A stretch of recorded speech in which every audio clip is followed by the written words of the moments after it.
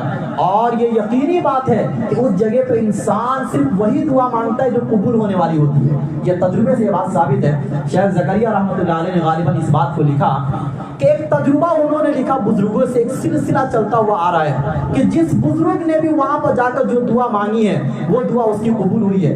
لیکن حقیقت بات یہ ہے کہ وہاں پر آپ کے دل میں وہی بات آئے گی جس کو اللہ قبول کرنا چاہے گا, لیکن اس مقام پر اب جانے کا موقع ملتا نہیں ہے چونکہ بھیڑ اتنی ہوتی ہے, مجمع اتنا ہوتا ہے کہ وہاں پر آدمی اگر چلا بھی گیا تو آرام سے دعا نہیں مانگ سکتا ہے, یہ تو طے ہے.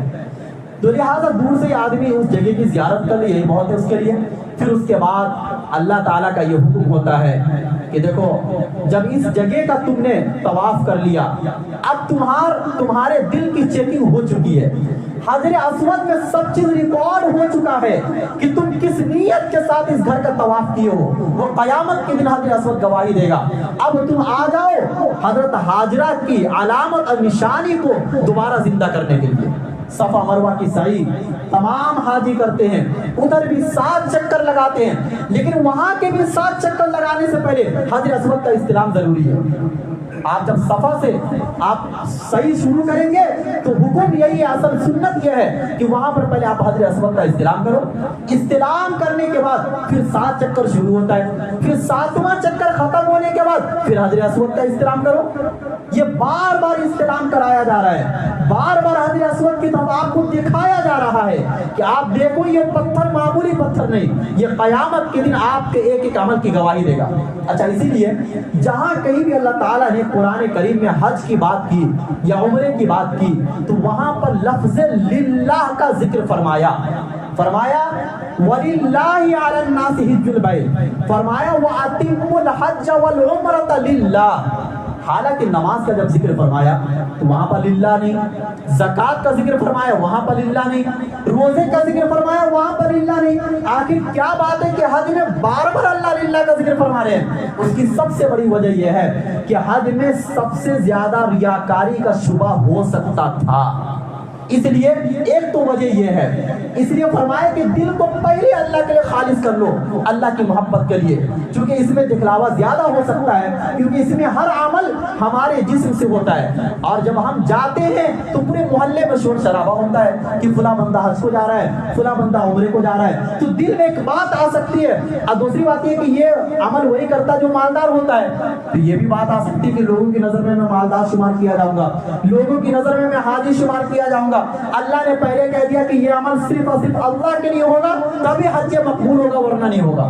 اب دوسری بات یہ ہے کہ اللہ نے بار بار للہ اس لیے فرمایا کہ حج کے جتنے بھی افعال ہیں وہ سارے کے سارے افعال عقل میں آنے والے نہیں ہیں, وہ سارے کے سارے افعال عقل میں آنے والے نہیں ہیں کہ بھائی یہ عقلی وجہ اس کی نہیں بنتی ہے کہ آدمی گھر کے ارد گرد کیوں چکر لگائے گا, آدمی ایک پتھر کو کیوں چومے گا. حالانکہ چومنا وغیرہ یہ اسلام میں ویسے بھی حرام ہے, کسی پتھر کی طرف رخ کرنا, اس کو چومنا, یہ تو اسلام میں پہلے سے حرام ہے. آخر اس پتھر کی کیا خصوصیت ہے؟ پھر وہ 2 پہاڑ کے درمیان کیوں 7 چکر لگائیں گے خواہ. اللہ نے فرمایا وَلِلَّهِ, یہ سارے کام تم اللہ کی محبت میں کر کے دکھلا دو. بس لاجک تلاش مت کرو, حکمت تلاش مت کرو. اگرچہ علماء نے حکمتیں بیان کی ہے لیکن ان حکمتوں کو اللہ اور اس کے رسول نے بیان نہیں کیا ہے. یہ تو علماء نے قرآن و حدیث میں غور و فکر کر کے بیان کیا, اللہ نے بیان نہیں کیا. اللہ نے کہا یہ سارے کام میری محبت میں ہونی چاہیے. فرمایا ان الصفا والمروہ من شعائر اللہ, کہ یہ صفا اور مروہ یہ 2 پہاڑی یہ عام پہاڑوں کی طرح نہیں ہے, یہ اللہ کے شعائر میں سے ہے. اور جس کے اوپر اللہ کے شاعر کا اطلاق ہو جائے وہ پہاڑ دنیا کے پہاڑوں سے الگ ہو جاتا ہے. فرمایا ان پہاڑوں پر چلنا اور ان پہاڑوں کے اوپر ایک قدم رکھنا یہ ثواب کا درجہ رکھتا ہے, عبادت کا درجہ رکھتا ہے. دیگر اور پہاڑوں کے مقابلے میں کتنا بھی اوپر جاؤ کتنا بھی نیچے آؤ کوئی فرق نہیں پڑتا ہے, کوئی ثواب نہیں ملے گا. لیکن صفا اور مروہ یہ اللہ کے شاعر میں سے ہے. اللہ کی وہ بندی حضرت حاجرہ جو اللہ کے محبت میں دوڑی تھی, اللہ پر توکل کرتے ہوئے اور بھروسہ کرتے ہوئے 7 چکر لگائی تھی. تم بھی اسی اعتماد, اسی یقین اور اللہ پر اسی بھروسے کے ساتھ 7 چکر لگاؤ, اللہ تعالیٰ بھی تمہاری ویسے ہی مدد کرے گا جیسے حضرت حاجرہ کی اللہ نے بغیر اسباب کے مدد فرمائی تھی. اسباب نہیں تھے وہاں پر پانی کے، اللہ نے بغیر اسباب کے مسبب الاسباب ہونے کی حیثیت سے مدد فرمائی تھی۔ جب انسان یہ 7 چکر لگاتا ہے تو وہ اللہ کے نزدیک اسی طرح مقبول ہو جاتا ہے کہ اللہ پھر اس کی مدد کرنے کے لیے ہر موقع پر تیار ہو جاتے ہیں۔ اللہ تعالی ہم سب کو اس عظیم سعادت سے سرفراز فرمائے، اور اللہ نے اگر ہمیں مال و دولت دیا ہے تو اس مال و دولت کی محبت کو اللہ ہمارے دلوں سے نکالے، اور اس پیسے کو ہم اللہ کے گھر کی زیارت کے لیے لگانے والے بن جائے۔ اللہ تعالی ہم سب کو حج عمرے کی توفیق نصیب فرمائے۔ وآخر دعوانا ان الحمدللہ رب العالمین۔